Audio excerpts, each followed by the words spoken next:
previous video, we went through the ECG changes associated with LVH in some detail. In right ventricular hypertrophy, we would predict that the opposite process to LVH occurs, with increasing rightward voltages generating abnormally large R waves in the right-sided chest leads and deep S waves in those on the left.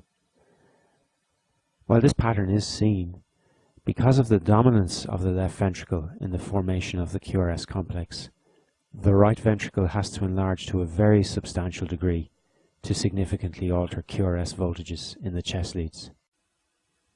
However, in the presence of gross RVH, when the RV wall has increased to at least twice its normal thickness, the depolarizing voltage generated in the enlarged right ventricular muscle mass can produce abnormally tall R waves in the right-sided chest leads and persistent large S waves in those on the left. In fact, an R wave in lead V1 higher than 7 small squares in amplitude, as illustrated in the example shown here, is highly suggestive of the presence of underlying RVH. Equally, if the R wave in lead V1 is higher in amplitude than the S wave in that lead, this is also strongly suggestive of underlying hypertrophy. The ECG shown here is from a patient with chronic pulmonary hypertension. Again, we would invite you to stop the video at this point and analyze the changes present. You'll notice the prominent R waves in the right-sided chest leads and significant S wave activity in those on the left.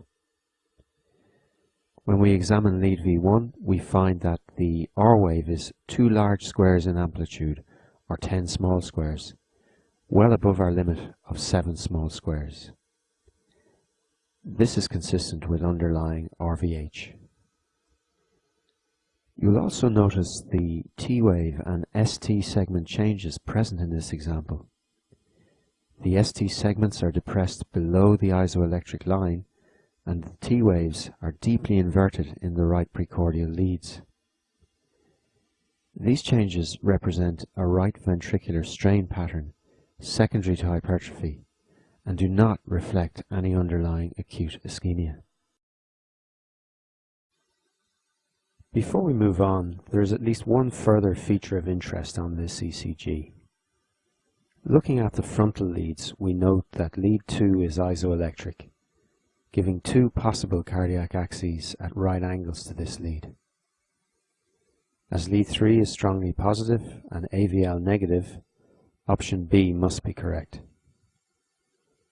This is an example of RVH resulting in right axis deviation on the ECG.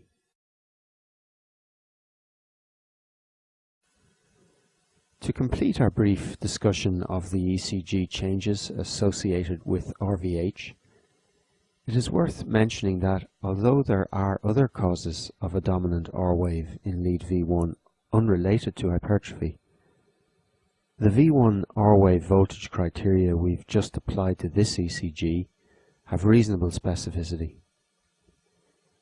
However, as for LVH, the sensitivity of the ECG in the diagnosis of RVH is poor.